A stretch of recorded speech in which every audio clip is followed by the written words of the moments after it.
Ya de este caso puntual que se dio a conocer en los últimos días con los casos de desnutrición de algunos presos de uno de los módulos del COMCAR, sino que también hay que referirse a algunos roles que le caben al Estado y que en función del sistema carcelario no se están cumpliendo. Exactamente. Sea usted muy bienvenido aquí a Buen Día Uruguay. Buenas tardes. Muchas gracias. Obviamente que puso en el tapete el caso de estos 7 presos que presentaron malnutrición por, porque otros reclusos le quitaban el alimento, entre otras cosas, ¿no?, que padecían estas personas. Pero como decía Cristian, hay mucho que hablar respecto a el sistema carcelario, el sistema de reinserción en la sociedad laboral. Y yo creo que la gran mayoría de los televidentes de la sociedad en general no tiene una idea cabal de lo que son las cárceles de Uruguay, ¿no? Sí, en primer lugar, muchas gracias por la invitación. Yo creo que, en general, cuando se analiza el problema de las cárceles, a veces se cae en una falsa oposición o contradicción entre la seguridad pública y lo que ocurre en las cárceles, ¿no? Al punto que se nos plantea muchas veces, no se preocupen tanto de las cárceles, preocúpense de las víctimas del delito. Creo que para tener una buena mirada respecto de lo que es el sistema carcelario y una visión de conjunto de la seguridad, hay que entender que lo que ocurre en el sistema carcelario más tarde o más temprano termina trasladándose al resto de la sociedad. Es decir, los problemas de las cárceles son, en definitiva, problemas que se trasladan a la seguridad pública. Y en ese sentido, las cárceles en Uruguay siguen repitiendo, siguen reproduciendo un problema histórico, y es que, en general, no contribuyen a la reinserción, sino que reproducen un problema endémico que es la reincidencia en el delito. Corrompen más. Sí, sí, y en estas horas el Parlamento está estudiando la rendición de cuentas y ahí el Ministerio del Interior menciona una reincidencia que está, según el Ministerio, en el orden del 60%. Creemos que es un poco más alta. En cualquier caso, esa reincidencia está muy por encima de lo que fue la promesa del presidente Vázquez cuando era candidato en el año 2014 de reducir la reincidencia al final del periodo a un mínimo del 30%. Y tal como están encaradas hoy las cosas, parece muy difícil que se pueda cumplir esa meta. Esto que ustedes planteaban de la desnutrición de 7 internos, en todo caso es una expresión sintomática de la mala gestión, de una crisis de gestión, en un doble sentido. Primero, porque el alimento no es suficiente para todos los reclusos. Segundo, porque hay algunos... ¿Es de calidad, además?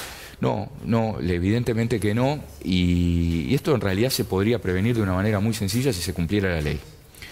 La ley penitenciaria, que es de 1975, y en algún momento habría que revisarla y actualizarla de acuerdo a lo que son los parámetros de derechos humanos, establece que el personal médico de los establecimientos tiene que controlar diariamente la calidad de la dieta, y eso no se cumple. Sería una forma muy eficaz de prevenir este tipo de situaciones. Pero además, no solo está el problema de la gestión de los recursos, sino que está otro problema más profundo, que es el de la violencia.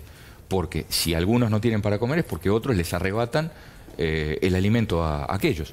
Entonces, lo que queremos señalar con esto es que no tenemos que quedarnos solamente con la expresión concreta de la crisis, sino ver el problema global. Y el problema es que se está gestionando mal el sistema carcelario.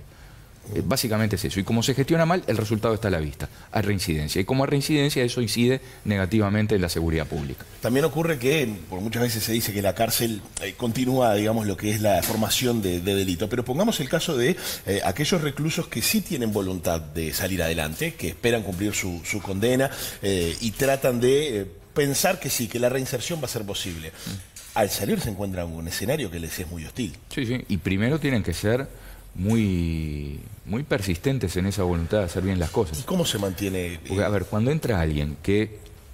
Yo esto lo he visto escrito en las paredes de los calabozos muchas veces, ¿no? No caigo más.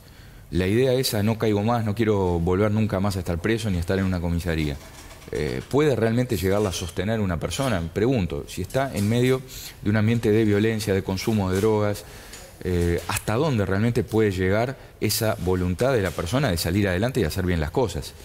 Sobre todo, es difícil esperar un descenso de la reincidencia cuando en una población muy grande, porque Uruguay tiene una cantidad de presos muy alta en relación a su población total, que además es una población predominantemente muy joven. El 75%, 3/4 partes de la población carcelaria tiene menos de 35 años. Muchos tienen hijos. Muchos tienen varios hijos, pero además la mayoría de ellos presentan situaciones y cuadros de consumos problemáticos de drogas. Y en ese sentido el Estado está absolutamente omiso en dar alternativas para el consumo. Es decir, vamos a suponer que alguien cayó por un delito vinculado al consumo de drogas o porque cometió una rapiña para obtener dinero y consumir drogas. Después quiere reinsertarse en la sociedad y quiere salir adelante. Pero si no tiene una posibilidad de tratamiento y lo que se le ofrece en la cárcel es abundancia de drogas, y para, peor todavía, si además esa persona está colocada en una forma compulsiva en una situación de ocio, no puede trabajar. Eso es una mezcla que es negativa, es explosiva por todos lados. Bueno, yo creo que esas cosas, me parece que el Estado, y concretamente el Ministerio del Interior, que es el encargado de la conducción institucional de las cárceles, por lo menos por ahora, debería enfrentarlo de otra manera. Y digo por ahora porque existen compromisos desde el año 2010. En el año 2010 hubo un acuerdo interpartidario de sacar las cárceles de la órbita del Ministerio del Interior. Y en ese sentido no se ha avanzado absolutamente nada. Decimos siempre, ¿no? Hay un viejo aforismo romano que la acción es la medida del interés. Y no ha habido interés por parte del Poder Ejecutivo en avanzar hacia las salidas de las cárceles del Ministerio del Interior. Hay un solo artículo en la Ley de Presupuestos que establece que se va a nombrar una comisión para hacer un cronograma. La comisión, han pasado 2 años y que yo sepa no se ha integrado y mucho menos conocemos la existencia de ese cronograma. Y es evidente que el Ministerio del Interior no es el lugar institucional más indicado para la conducción y la gestión de las cárceles. Recién Cristian decía, la gran mayoría tienen hijos y más de uno, sí. Más de un hijo. Por lo general son bastante más en algunos casos. Y hay un detalle, ¿qué pasa una vez que alguien privado de libertad precisamente trata de reinsertarse en la sociedad, volver? Hay un muro. Claro, en lo que me es personal me tocó estar en una situación en donde una persona muy amiga, por una cuestión hasta injusta, tuvo que estar un tiempo recluido, conviviendo con delincuentes. Esta persona está frente a una empresa y entonces en el vínculo de confianza que con los días se van generando entre los reclusos, uno decía, si yo salgo acá, ¿vos me das trabajo? Y no. Y ese es un problema con el que se topan aquellos que salen y tienen que buscar el sustento para sus hijos, pero se les complica conseguir trabajo por su condición de preso, de ex-recluso, de delincuente en su momento. Ahora, si en lugar de estar amontonados en una celda peleándose, esas personas estuvieran trabajando, si los que presentan cuadros de consumo problemático de drogas estuvieran haciendo tratamiento, si en definitiva... Pero que aprendan un oficio. Por supuesto. El empresario igual les da trabajo después a un ex-recluso. Bueno, ahí hay un mecanismo legal que está establecido desde el año 2005 y que no se cumple. Yo no entiendo por qué. El mismo Estado que vota una ley que establece, es el artículo 14 de la ley de 2005 de cárceles, que establece que en toda contratación de obra pública el Estado debería asegurarse que las empresas que son adjudicatarias de esas obras públicas, una empresa gana una licitación para construir un puente, una carretera, un edificio, debería por ley tomar un 5% de personas liberados registrados en las bolsas de trabajo. En aquella época se hablaba del patronato, ahora el patronato no existe más, existe una dirección de asistencia al liberado. Eso no se cumple. Entonces, si por un lado el Estado le diera posibilidades de tratamiento a los que tienen problemas de adicciones, le ofreciera mejores y mayores posibilidades de trabajo a los que están presos, y después se cumpliera la ley, que no es nada más que eso, hay que cumplirla. Evidentemente, un particular dudaría entre ofrecer ese empleo o no, pero si hay personas que han sido evaluadas, que han trabajado, que han aprendido ciertas habilidades, destrezas, y el Estado se asegura que las empresas los contraten en una obra pública, yo creo que por ahí empezamos por lo menos a avanzar. Y sin embargo eso no se cumple, es absurdo. Usted sigue de cerca, por supuesto, estos temas, a pesar de ya no estar en funciones. ¿Tiene relación directa con el actual comisionado de cárceles del sistema carcelario? Bueno, por supuesto, y creo que está haciendo una gran tarea. Venimos siguiendo desde el primer día y me parece que está planteando con mucha seriedad y con mucho fundamento problemas que en muchos casos se reiteran y se repiten con respecto a diagnósticos anteriores. Claro. No todas las cárceles son iguales aquí en nuestro país, ¿no? No, algunas son un poco menos malas. Algunas son un poco menos malas. Sí, pero fíjense cuánto relativicé, un poco menos malas. No o sea, que son todas buenas. son malas. Todas son malas, no hay una cárcel modelo acá en Uruguay. Yo diría que deberíamos dejar un poco de lado los adjetivos y centrarnos en lo que son las normas objetivas. Las cárceles uruguayas no cumplen las finalidades que la Constitución, la ley y los tratados internacionales que ha ratificado el país les encomiendan, que son dos. Primero, la función asegurativa. La función asegurativa no solo es que no se escapen, sino que no existan episodios de violencia. Yo creo que hay una crisis interna de seguridad dentro del sistema carcelario y la prueba más clara es la cantidad de muertos y de episodios violentos que hay. Y segundo, la función de reinserción o de rehabilitación, lo que la Constitución en el artículo 26 llama la profilaxis del delito, donde estamos a años luz. Y la prueba es que tenemos más de un 60% de reinserción. Yo le preguntaba, porque hay noticias que trascienden de algún centro penitenciario más que de otros, y cuando se menciona esta noticia de estos 7 reclusos con malnutrición, se hablaba mucho del módulo 8 del CONCAR, que tal vez sea de los lugares más complejos. No es el único, ¿no? Pero es decir, a ver, lugares complejos, el módulo 8, el módulo 10, el módulo 11 de CONCAR, todo el penal de Libertad. Hay pabellones femeninos que están también muy complicados. Pero entonces, esos lugares son... Usted dijo, dejemos de adjetivar, pero suena hasta, bueno, como si fuera el infierno, porque hay que luchar por la comida, hay que luchar por no ser abusados sexualmente, hay que luchar por la vida, no tienen abrigo, viven hacinados, no tienen condiciones para la higiene más básica. Nos cuesta, por lo que decíamos, imaginarnos lo que es vivir en esas condiciones, ¿no? La vida en cárceles es para la mayor parte un verdadero infierno. Y el tema es que eso después, reitero, se termina trasladando a la sociedad.